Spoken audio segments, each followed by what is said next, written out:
Madame, monsieur, bonjour. Bienvenue dans ce premier point de l'actualité de ce lundi. On démarre aux États-Unis avec la 74e session de l'ONU.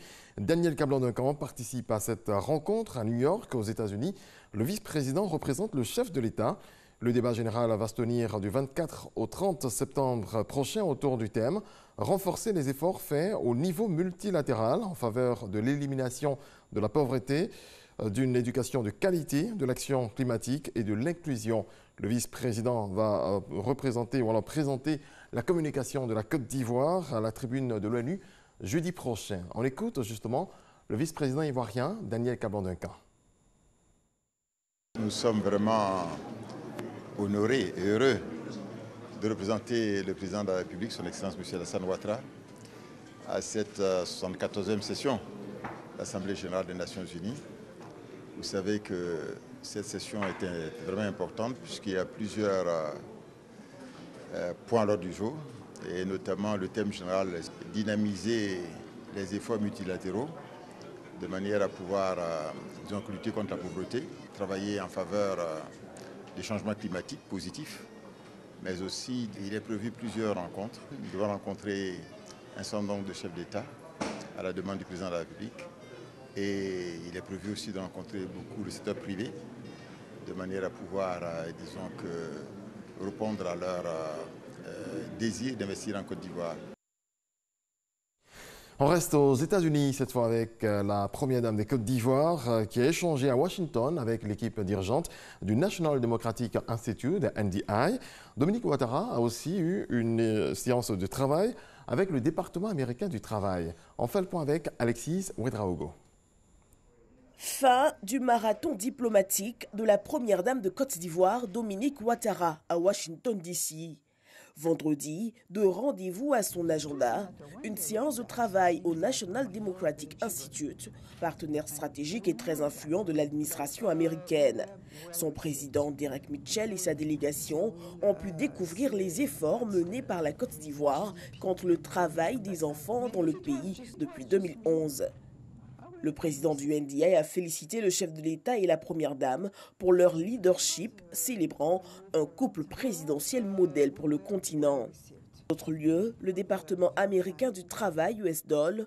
Pour Martha Newton, la Côte d'Ivoire est un pays modèle dans la lutte contre les pires formes du travail des enfants. Le pays, depuis quelques années, est classé parmi ceux qui font le plus d'efforts significatifs dans le monde.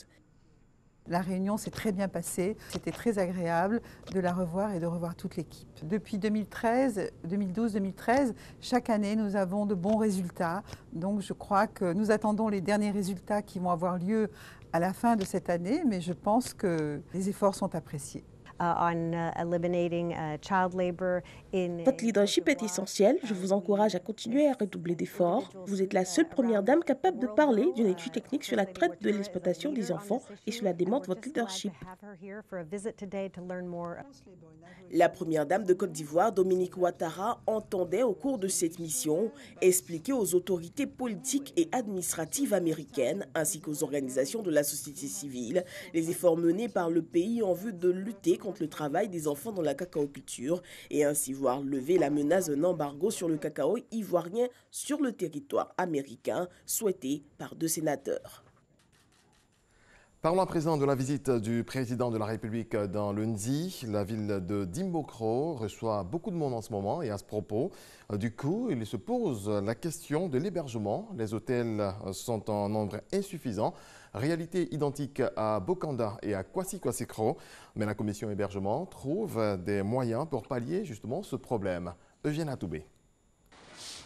Dimbokro, en ce mois de septembre finissant, connaît une animation toute particulière qui contraste avec le temps des vacances. Oh, ce n'est pas pour cause de rentrée scolaire encore timide pour diverses raisons évoquées par les acteurs et partenaires de l'école.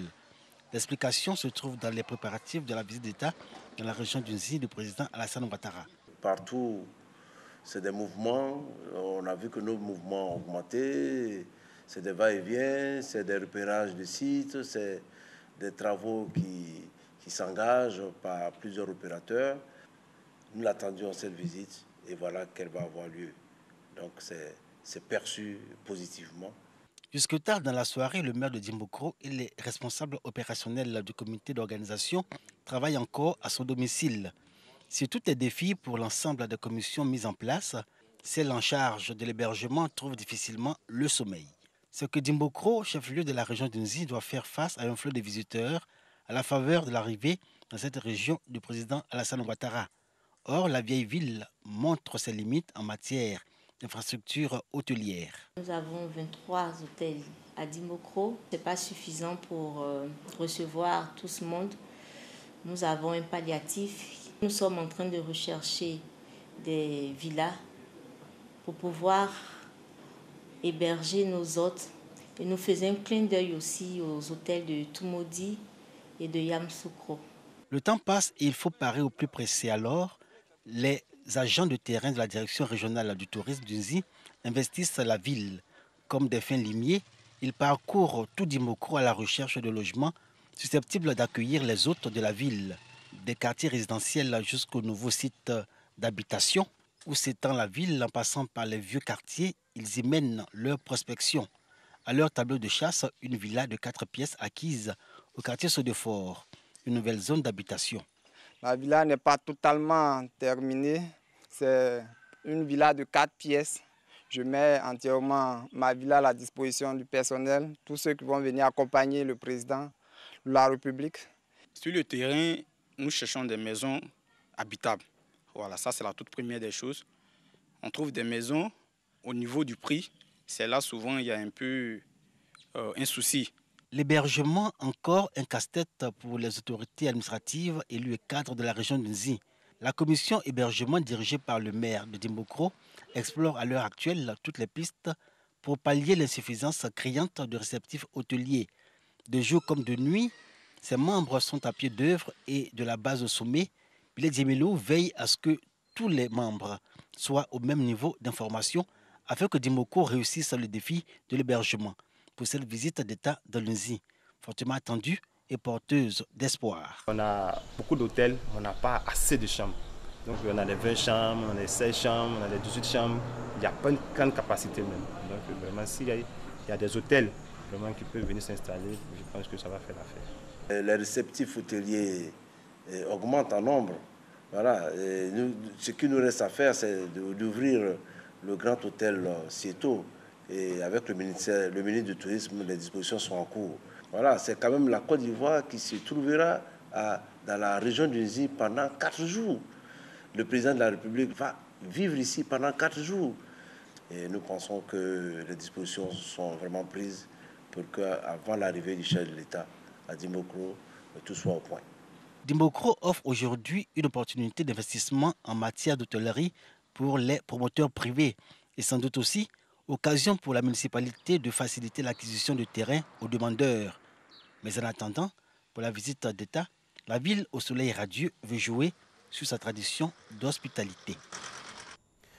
On sera en présent à Abobo. La commune a accueilli la finale de la 12e édition du tournoi de football doté de la Coupe Dominique Ouattara. Un tournoi qui vise à occuper seulement les enfants en période de vacances scolaires. Abou Sanogo. Commune d'Abobo. Quartier Akekwa, terrain AS Pouchkina pour la finale de la 12e édition du tournoi de football pour enfants doté du trophée Dominique Ouattara. Les tout-petits ont fait montre de leur talent en présence des autorités de la commune d'Abobo et des représentants de la fondation Children of Africa. Un tournoi qui permet non seulement de tenir les enfants loin de l'oisiveté, mais de développer des valeurs telles que la discipline et l'esprit d'équipe. Pour cette finale, qui a mis aux prises les 2 meilleures équipes du tournoi, le public a effectué le déplacement pour saluer les actions de bienfaisance de la première dame Dominique Ouattara à l'endroit des enfants. Au final, c'est l'équipe de FC Partage qui a étrié l'équipe Unité Nationale sur le score fleuve de 5-0, s'adjugeant ainsi, sans surprise, Dame Coupe Dominique Ouattara. Nous voudrons traduire toute notre reconnaissance à la première dame, Maman Dominique Ouattara, pour tout ce qu'elle fait pour l'épanouissement de la jeunesse, pour nos enfants en Côte d'Ivoire et en Afrique. Madame a eu cette excellente idée d'organiser cette coupe à travers tout le pays. Et les enfants, donc pendant 2 mois, ont fait des tournois. Des trophées et des cadeaux en nature, composés de jeux de maillots et de ballons, ont été offerts à l'ensemble des finalistes, aux meilleurs buteurs et aux meilleurs gardiens de but. Ce sont plusieurs centaines d'enfants de 55 communes de la Côte d'Ivoire qui ont participé à la 12e édition de la Coupe Dominique Ouattara. On reste en sport et cette reconnaissance nationale pour Likpa Kofi, connu sous le nom de Bradarus, qui a été élevé à la dignité du chevalier du mérite sportif. Champion d'Afrique d'haltérophilie en 1977, il a fait vibrer les écoliers de l'époque par ses démonstrations. Suivez. Likpa Kofi, plus connu sous le nom de Bradarus. Champion d'Afrique d'haltérophilie en 1977, Bradarus apparaissait en véritable star dans les établissements scolaires où il émerveillait les écoliers par ses démonstrations et autres spectacles. Malheureusement, victime d'un accident lors de sa tournée au pays de l'oncle Sam, Likpa Kofi devient handicapé moteur.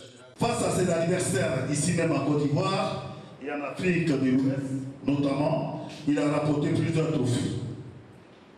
En 1982, au Burkina, il a ramené le trophée en Côte d'Ivoire lors d'un duel avec Boukari Ouedraogo. Monsieur le ministre, toutes ces victoires ont valu à Bradarus une invitation spéciale du célèbre acteur, culturiste et homme politique austro-américain Arnold Schwarzenegger en Californie aux États-Unis. Arnold Schwarzenegger pour les États-Unis, Bradarus ou encore Black Dragon en Côte d'Ivoire, ils sont peu à avoir marqué l'univers du culturisme. C'est lors d'une mission à Zekisso à l'occasion d'une finale de tournoi de football que le ministre des Sports, Claude Daou, a retrouvé Bradarus, ancienne gloire du sport ivoirien. Promesse a été faite par le ministre des Sports d'une décoration à Likpa Kofi. Aujourd'hui, c'est chose faite. Bradarus reçoit la reconnaissance de l'État de Côte d'Ivoire. Vous avez donné des valeurs, vous avez porté des valeurs. Et nous, les jeunes générations, on se rappelle encore que pendant longtemps, quand on entendait Yao Marcus, Bradarus, ça nous faisait vibrer et rêver. Le récipiendaire se dit honoré de cette distinction qui intervient de son vivant.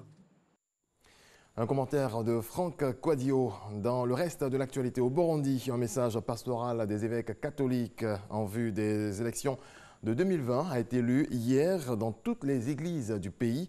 Il provoque la colère du pouvoir. Dans ce message, la conférence des évêques indique son inquiétude par rapport aux violences, aux assassinats politiques et à l'intolérance. Le Premier ministre indien Narendra Modi a participé hier à un rassemblement organisé à Houston, aux États-Unis, en son honneur par la diaspora indienne. Il a été rejoint par le président américain venu tenter de séduire celle-ci. Donald Trump en a profité pour défendre certains de ses thèmes de campagne. Voilà, c'est tout pour ce 6h30. Merci à toutes et à tous de votre attention.